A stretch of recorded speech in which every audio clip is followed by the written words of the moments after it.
What's up guys, it's boy Shoagal Sani. Welcome to another vlog video. তো এই ব্লগটা হবে খুবই ইন্টারেস্টিং ব্লগ। তো চলুন দেখা যাক, লেটস গো। হেই গাইস, কি অবস্থা, সবাই কেমন আছেন? আশা করছি সবাই ভালো আছেন। আলহামদুলিল্লাহ, আপনাদের দোয়ায় আমি অনেক ভালো আছি। তো আজকের এই ব্লগটি হবে খুবই ইন্টারেস্টিং ব্লগ। আর এই ব্লগে আপনারা দেখতে পারবেন আমরা কারণ বাজার যাব, কারণ বাজার থেকে পাতি হাঁস কিনবো, পাতি হাঁসের পার্টি হয়ে যাবে। তো ভাবলাম ছোটোখাটো একটি ব্লগ আপনাদের সাথে শেয়ার করি। তো এই যে আমার পিছনের লোকেশনটা দেখতে পাচ্ছেন, এটা হচ্ছে বসুন্ধরা মার্কেটের সামনে। তো আমার পিছনে কার বাইক অনেকগুলো গাড়ি দেখতে পাচ্ছেন, ওটা হচ্ছে ট্রাফিক সিগন্যাল। তো ট্রাফিক সিগন্যাল থাকা অবস্থায় আমি রোডের মাঝখান দিয়ে ভিডিওটি শ্যুট নিতেছি। তো এই জন্য অনেক ফাঁকা। তো গাইজ, অলরেডি আমরা চলে আসছি কারণ বাজারের কাছাকাছি। আর এই যে এই জায়গায় শ্যুট নিতেছি, এই জায়গাটি হচ্ছে কারণ বাজারের সামনেই। আমরা একটু পরে কারণ বাজার ঢুকে যাব। তো ওই জায়গায় এক শরবতওয়ালা মামু পাইলাম, যে শরবত বিক্রি করতেছে, লেবু শরবত 10 টাকা গ্লাস। তো আমরা 3জন ফ্রেন্ড গেছিলাম। তো আমরা 3জনে শরবত 3 গ্লাস খেয়ে নিব। আপনাদেরকে আমি প্রতিষ্ঠিত দেখাইতেছি। এই যে এই পাশে দেখতে পাচ্ছেন অনেকগুলো গাড়ি যাতায়াত করতেছে। আমার উপরে, মাথার উপরে আছে মেট্রো রেল। এই যে মেট্রো রেলের, এটা হচ্ছে মেট্রো রেলের রাস্তা। এই দিক দিয়ে মেট্রো রেল যাতায়াত করে। কিছুক্ষণ আগে, আমি ভিডিওটি শ্যুট নেওয়ার আগে কিছুক্ষণ আগে মেট্রো রেল ওইদিকে চলে গেছে। তো দুর্ভাগ্যবশত আমি আপনাদের সাথে মেট্রো রেলের ভিডিওটা শেয়ার করতে পারি নাই। তো যাই হোক, এই যে বিল্ডিংটি দেখতে পাচ্ছেন, বড় একটা বিল্ডিং, এটা হচ্ছে কারণ বাজার সামনেই। আমরা এই যে কিছুক্ষণের মধ্যেই চলে যাব কারণ বাজার। আর অলরেডি আমাদের শরবত বানানো রেডি। আমরা তিন ফ্রেন্ড, 3জনের 3টা শরবত খেয়ে নেব। তো শরবতটা কেমন হবে টেস্ট, ওইটাও আপনাদেরকে আমি বলবো। তো রাতের অন্ধকার, তাই ভিডিওটা কেমন জানি একটু অন্ধকার অন্ধকার লাগছে, ব্যাপার না। অলরেডি আমরা শরবত নিয়ে নিতেছি, আমার হাতে চলে আসছে শরবত। তো শরবত খাইতেছি আমি, খাওয়া অবস্থায় মোটামুটি ভালোই, বাস্ট কিন্তু কোনো টেস্ট পাই নাই, না চিনি না লবণ, মানে কেমন জানি একটা অবস্থা। 10 টাকা গ্লাস রাতের বেলা, আপনারা তো বুঝেনি। মানে এই আশেপাশে কিন্তু প্রচুর পরিমাণে চিন্তাই হয়, আপনারা খুবই কেয়ারফুল থাকবেন। তো গাইজ, আমরা চলে আসছি কারণ বাজারে। কারণ বাজার, এই যে রাস্তাটা আপনারা দেখতে পাচ্ছেন আমার ভিডিওতে, ওইটা হচ্ছে মুরগির দোকান। তো এই পাশে শুধু মুরগি, শুধু লাল সাদা অনেক ধরনের দেশি বিদেশি সব ধরনের মুরগি পাওয়া যায়। আর আপনারা অনেকেই জানেন, আবার অনেকেই জানেন না, কারণ বাজার বাংলাদেশের বিখ্যাত বাজার। এটা হচ্ছে মাছ, শাক, সবজি, মাংস, মানে বাংলাদেশে এমন কিছু নয় যে ওই বাজারে নাই। তো ঢাকা শহরের না, শুধু সারা বাংলাদেশের বিখ্যাত বাজার হচ্ছে কারণ বাজার। আপনারা ওটা চার্জ করতে পারেন ইউটিউবে, গুগলে পেয়ে যাবেন। আর অলরেডি আমরা চলে আসছি হাঁসের দোকানে। আর এই যে হাঁসগুলো দেখতে পাচ্ছেন, অনেক দোকান আছে হাঁসের আশেপাশে। তো আমরা এক মামার দোকানে চলে আসছি। আমরা প্রতিবার যে মামার দোকান থেকে হাঁস নিয়ে যাই, ওই মামার কাছে চলে আসছে। আমাদেরকে কিছু ছাড় দিয়ে দেয়, তাই আমরা চলে আসছি। এই যে একটি হাঁস আপনারা দেখতে পাচ্ছেন আমার হাতে। তো এই হাঁসটি আমরা দেখি কথা বলে কিনা যায় কিনা। এই যে আমার ফ্রেন্ড, ওর হাতে একটা পাতি হাঁস। আর এই পাতি হাঁসটা প্রাইস কত, কীভাবে কত করে বিক্রি করে, এটা আমরা একটু দেখবো। এই যে আমার হাতে হাঁসটা নিছি। তো এই হাঁসটা প্রায় 600 টাকা বলতেছে আমাদের। তো 500 টাকা আমরা বলছি, দেখি কী করা যায়, এর মধ্যেই ডিসকাউন্ট করে নিয়ে নিব। তো 2টা হাঁস নেওয়ার কথা।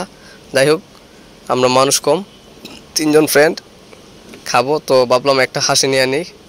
তো একটা হাঁস আমরা অলরেডি কথাবার্তা চলতেছে, একটা হাঁস নিয়ে নিব। এই যে হাঁসওয়ালা ভাই, ওনার হাতে হাঁস দেখতে পাচ্ছেন। তো আমরা একটা ভালো হাঁস দেখে, সুস্থ হাঁস দেখে নিয়ে যাব। ওই হাঁসটা আমরা অলরেডি নিয়ে যাবোই ভাবতেছি। তো দেখা যাক কী হয়। আমাদের 2 ফ্রেন্ড কথা বলতেছে।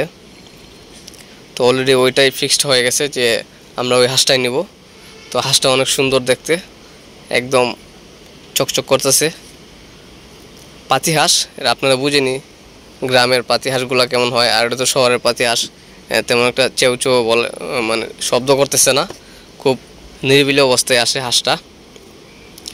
আর এই পাতি হাঁসটা খুবই ভালো লাগছে। অলরেডি ওইটা জবাই দিয়ে দিছে, দেখতে পাচ্ছেন গ্যাজ। পাতি হাঁসের কী অবস্থা। এই জায়গায় যদি আপনারা আসেন, প্রচুর পরিমাণে হাঁস পাবেন, মুরগি পাবেন। হ্যাঁ, ওই এর সামনে আরেকটা গলি আছে, ওইদিকে গরু জবাই হয় প্রতিদিন। আর এই যে একটা চীনা হাঁস, ওটা হচ্ছে চীনা হাঁস। তো এই হাঁসটাও অনেক ওজন, ওইটার দাম প্রায় 2500 টাকা বলছে। তো ওজনে প্রায় 3 থেকে 4 কেজি হবে, ওইটা 2500 টাকা। তো ওইটা আমরা নেব না, ওইটা নেক্সট ব্লগে আপনাদেরকে দেখাবো। অন্য কোনো ব্লগ যদি বানাই হাঁস পার্টি দিয়ে আমরা, তো ওইটা নিয়ে একটা ব্লগ আসবে খুব শীঘ্রই। তো সব মিলিয়ে আমরা হাঁস কিনা শেষ, আমরা চলে আসছি। হাঁসটি জবাই করার পর ওটা একদম ছিলে মিলে সিদ্ধ করে দিয়ে দিবে। আমরা ওই জায়গায় থেকে নিয়ে যাব তো দেখি কিভাবে ওরা চুলাইতেছে। ওটা আসলে গরম পানি গাইজ, ওটা আপনারা দেখতেছেন ঠান্ডা, আসলে পানি ঠান্ডা না, ওটা অনেক গরম পানি। তো ওই গরম পানির মধ্যে হাঁসটি ডুবে একদম ঝালাবালা করতেছে, মানে এই যে হাঁসের লুম টুম ওইগুলো একটু সফট নরম করতেছে। সামনে একটা মেশিন আছে, ওইটার মধ্যে যদি ছেড়ে দেয় একদম থকথকা একদম ফ্রেশ সাদা হয়ে যাবে। তো দেখা যাক কতটুকু ওই জায়গায় থাকে। এই জায়গায় অলরেডি মেশিনে ছেড়ে দিয়েছে, মেশিনে একদম চতুর্দিকে ঘুরে ঘুরে হাঁসটাকে একদম ফ্রেশ সাদা বানিয়ে ফেলছে। আপনারা দেখেন এই যে হাঁসটা এখন তুলবে, দেখছেন একদম সাদা দকদকা। তো এই হাঁসে হালকা হালকা কিছু লুম আছে, ওইটা আমরা বাসায় গিয়ে তুলে নিব। এই যে আমাদের এক ভাই ব্যবসায়ী, উনি ওইটা ছুলে দিতেছে, হালকা পাতলা যে কয়েকটা ছিল ওইটা ছুলে দিয়ে দিতেছে। তো আমরা এটা নিয়ে যাব অলরেডি। তো একটা হাঁস চিলতে 30 টাকা নেয়, মানে একটা হাঁসের মূল্য 30 টাকা না, একটা টিকিট নেওয়া লাগে 30 টাকা দিয়ে। ওইটা টিকিট দেওয়ার পরে ওনারা ওই জায়গা থেকে হাঁস দিয়ে দিবে। তো অলরেডি ছিলানোর কাজ শেষ, আমার হাতে দেখতে পাচ্ছেন হাঁসটি পলিতে নিয়ে নিলাম। তো এখন আমরা যাব সামনেই লেবু টেবু কিনা যায় কিনা দেখি। তো এই যে লেবুর আড়ত, আর এটা হচ্ছে লেবুর আড়ত। এই পাশে শুধু লেবু আর লেবু, আর কিছু পাবেন না, ওই পাশে জাস্ট লেবুই পাবেন। এই যে দেখেন অনেক ব্যবসায়ী ভাইরা লেবু নিয়ে, মানে রাতে মাল আসছে ওইটা সেল করবে আগামীকাল। তো সবাই বন্টন করতেছে কীভাবে কি। তো ওই জায়গায় লেবুর গ্রানে আর টিকতে পারলাম না গেছে। তো ওই জায়গা থেকে আমরা 2টা লেবু নিব, লেবু 2টা অলরেডি আমরা নিয়ে নিছি। তো আমরা ওই জায়গা থেকে বের হয়ে যাব, হলুদের দোকানে আসছি। এই যে আমার ফ্রেন্ড হয় হলুদ নিয়ে দেখাচ্ছে সবাইকে। এই যে আমরা হলুদ মরিচ ওই জায়গাতে নিতেছি, ডালচিনি পাতা এলাচ। ফাইনালি গাইজ আমাদের ব্লগটি প্রায় শেষ, অলরেডি আমরা বাসা থেকে চলে যাব। আগামী ব্লগের জন্য সবাই অপেক্ষা দেখেন, আমার নেক্সট ব্লগ আসতেছে। সবাই ভালো থাকবেন, সুস্থ থাকবেন, আল্লাহ হাফেজ।